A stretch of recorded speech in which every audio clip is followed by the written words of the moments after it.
Well, it seems I made it to the next portion. But first things first, I want to say thank you to everyone who saw the first video regarding the Black Swordsman arc. It meant a lot to me, so I wanted to acknowledge you guys for watching, commenting, and liking. I also wanted to apologize for the sound quality.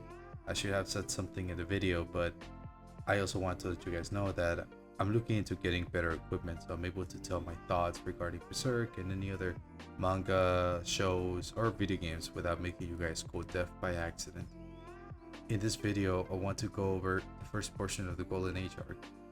For anime only, this may seem short, but in reality, the Golden Age arc lasts for at least 4 deluxe edition volumes. Each one of those suckers are thick, but anywho, let's begin. The Golden Age arc starts just like the first, depicting a dark scenario. The difference being that instead of showing us the ruthless black swordsman, we see a baby just underneath its mother, who is long past from being hanged on the tree. It's not long before a group of people pass by and pick it up, after not only calling it cursed, but also doubting its chances for survival. The woman responsible for this is Shizu, a minor member of a mercenary group. Shizu is not only the adoptive mother of Guts, but also the very first person to show kindness to Guts. And although he does get to live much longer than expected, the same cannot be said about Shizu, as we see her dying from an illness in front of a child version of Guts. With Shizu out of Guts' life, he is forced to look for guidance from Gambino. Gambino is an interesting character. From the very beginning, we are shown that he is not a father, but still keeps an eye on Guts, even if that eye is just a tiny glimpse. However, from a young age, Guts is someone who doesn't give up. Time after time, he is seen sparring with Gambino, who does not hold back to the point that some of the mercenaries have worked for Guts. The boy too stubborn to realize that the sword he uses is too big for him. It's not long that we see Guts progress as we see him fighting in wars along the rest, which eventually catches Gambino's attention as we see him give something to Guts as he's patching himself up. This alone may not make up for everything that he did in the past, but little things count as we may see the potential of people. Of course, Berserk isn't all of good things in life, as we see an awful event in Guts' life as he's sold by Gambino for one night to another mercenary. Needless to say, but what follows may be a bit much for some. And while Guts does get his payback by killing him in the woods, the fact is there, Gambino sold him, shedding any sort of care that he ever had for him, and going as far as to blame him for Shizu's death. Although Gambino's life is taken by Guts, who was just defending himself, his memory is stuck on Guts' life, not as a caring father kind, but as a reminder that he's failed them. I won't say that I felt bad for Gambino's death, but what I can say is that knowing that there was a possible father in him for Guts, and deciding to throw it all away, is a truly damn shame. Some time passes, and as we see our protagonist not only taller but also stronger, as we see him take down famous knights with ease, and although he's met with praise from his comrades, it doesn't take long for us to see that he's still scarred from that night, easily being triggered from a touch to the shoulder. I feel that this is worth mentioning for the sheer fact that it'll take more than strength to move on from trauma. We are then introduced to the Band of Hawks, which I can't speak of all of them unfortunately, not necessarily for being boring precisely, but there are a good amount of them, and although you grow to like all of them, I find it fitting talking about the main members, pre-recruiting Guts that is, that being Casca and Griffith. We are first introduced to Casca, who, as far as we know, only follows Griffith's orders, and we don't get much of her until later on, aside from keeping up with Guts for a while before ultimately getting saved by Griffith. This is where things get interesting. As far as we've seen, Guts has not struggled with anything that isn't a demonized creature, so for him to lose against Griffith like that is impressive. From the very beginning, Griffith claimed that he wanted Guts, and losing the match will mean joining not only his group but the pursuit of his dream. He knows that in order to reach whatever he wants, he'll need Guts. He'll need his strength. I think it's about time we talk about the paneling portion. Right away, we see the difference between the first and second volume. The difference is night and day, almost literally, as we see a whole lot of light covering Guts. I may not have mentioned this in the last video, but one thing that is obvious to spot is that it's extremely dark in the first volume. There are parts where I can't even tell if it's day or night. Not that it matters for Guts, as he's stuck in this endless world of suffering, but as we get into this second volume, you can tell that even though he didn't have the childhood one would desire, this is still the happiest moment of his life. He's surrounded by people that, although may not like him at first, eventually gets their respect. But like the other mercenaries that he worked with, these people see him as a brother.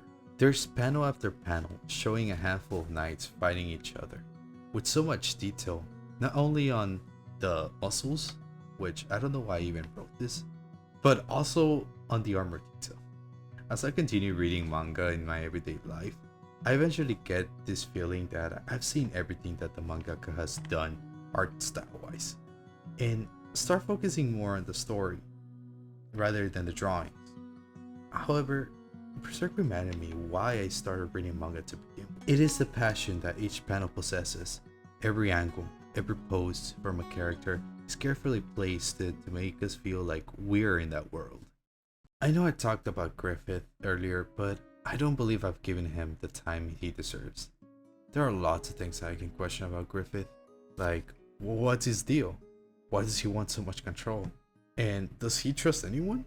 But aside from all that, something I can say without a doubt is that he is a strategist, and a damn good one at that.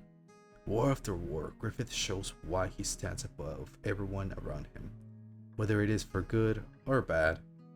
What fascinates me about Griffith is his ability to make you feel for him. Before reading Berserk, all I ever heard from it is that Griffith is truly evil, and I'm sure he'll be just that. However, what truly hooks me is the fact that while reading this arc, we are introduced to not a monster, but someone that everyone likes and respects, including our protagonist, Guts. Of course, this technique isn't new to writing. We've seen this kind of element in other movies and shows, but the reason why I think Berserk does it perfectly is that it takes its time to get to that point.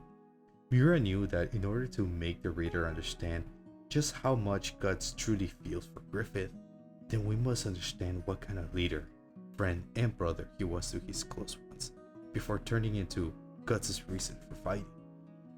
That being said, I can't say that I was 100% under his charm, as the story does give the reader hints or warnings regarding Griffith's desires. They are subtle, yet alarming signs that may give us a clue of what's coming. If I were to highlight a part that makes this arc so impactful, I would probably choose this portion. The fight between Guts and Sod truly symbolizes the turning point from fighting regular human knights to fighting demons that can haunt you, even after surviving the encounter. The impact did not stop there, as it was then that I started thinking, is this a type of reboot from the beginning of Berserk? Let me elaborate. The Black Swordsman arc did an amazing job of showing us what kind of world our protagonist lives in, but the fact that the Golden Age arc took this long to show us even one demon, and still manages to surprise me when the individual they've been struggling against has been the demon all along, could mean two things. One, I am an idiot for not seeing this coming, and two, Miura wanted to tell this story all from the beginning, but decided he needed the reader and publisher's attention before going deep into the storytelling. I may be wrong for this, of course, so don't roast me too hard in the comments. It makes sense that after so many victories on the battlefield, the Band of Hawks would get associated with the King of Midland, or at least their leader, the strategist, Griffith. However, that isn't the only royalty interested in him, as we get introduced to the only daughter of the King of Midland, Princess Charlotte. As a character, she isn't necessarily filled with a whole lot of backstory. At the very least, we can say that she's young, inexperienced, and shy. But the reason I decided to talk a little about her is because she shows a liking to Griffith. This, of course, will be important for the future events, but this also puts Griffith in a position that will make other people with power jealous of him. Although to be fair, that jealousy comes from more the fact that Griffith's might could lead him to a position of greater power, but getting close to the princess would be power nonetheless. Since we're talking about jealousy and power, I might as well move on to Julius, the younger brother of the King of Midland, but also the man responsible for Griffith's assassination attempt. I feel Julius himself more of a tool or pawn rather than an evil force. Do I believe what he did is wrong? Yes, of course. But as far as we know, he's fighting to protect his position. Once Griffith is involved with the royals, he's introduced to a whole new battlefield, one in which knights aren't involved, but secrecy and tricks to get what they want. I do believe that Griffith would act on such strategies if given time, but I do find it interesting that this event alone is what triggered the change. Seeing Guts working in the shadows in order to assassinate Julius was entertaining to say the least. By now we understand that Guts looks up to Griffith in a kind of admiration way, so killing royals in such dishonorable way shouldn't be an issue. After all, Guts has never gotten the luxury to care for that.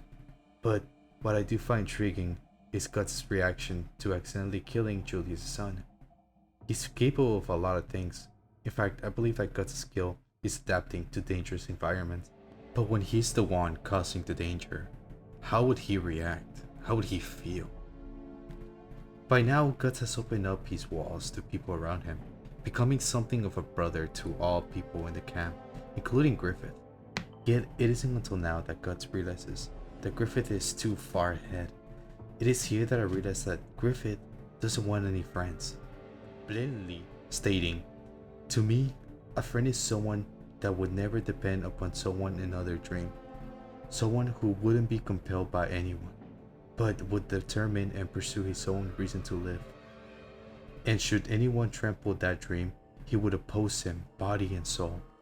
Even if the threat were myself, what I think a friend is one who is my equal."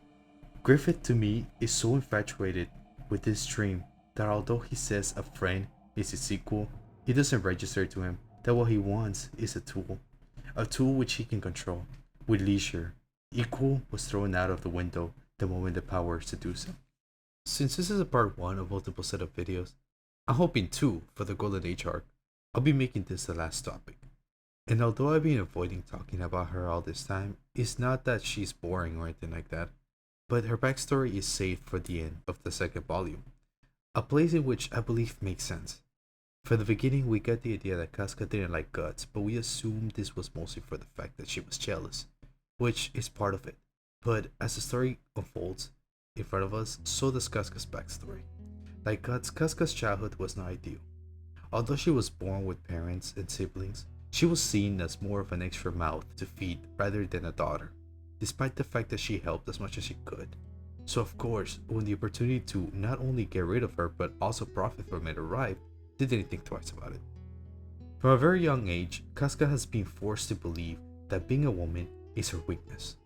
Whether it's being sold by her family, ordered to keep Guts warm after losing to him, or being mocked for leading her own unit in the worst possible time and getting herself and Guts lost in the woods. Time and again, Casca's reminded why she can't get close to Griffith, why she can't be her equal. It isn't until the enemies find the both of them, giving them no other option but to fight, that Guts shows his response to Casca. Throughout the story, we've seen Guts as the kind of man that he can be. We've seen him laugh, celebrate, but most importantly, care for his crew. Although outnumbered, Guts and Casca fight for their life, back to back. Guts pushes Casca the only way he can, by telling her to keep fighting and to go after Griffith. Her strength is much greater than she's led to believe, and although she's not as strong as Guts, which, let's face it, not many are, she still has her skills. She's still alive, and as long as she remains that way, she should keep kicking until she reaches her goal. Cause even when she's down, her crew will always be there to bring her back up, to try once again. I know that in most cases we want to see this type of character strive with flying colors, but I appreciate that Berserk takes a different route. We all have weaknesses that we must work with, learn from, but there are also those times where realizing important things about ourselves is just enough to make a change. And as much as I'd like to keep talking more about this, I think I'll save the rest for the next part. Again, big thanks for watching the last video and commenting on it. I do want to hear from you guys. Do you agree with what I said? Maybe felt different about specific points of the story? Let me know. I have so much more to share.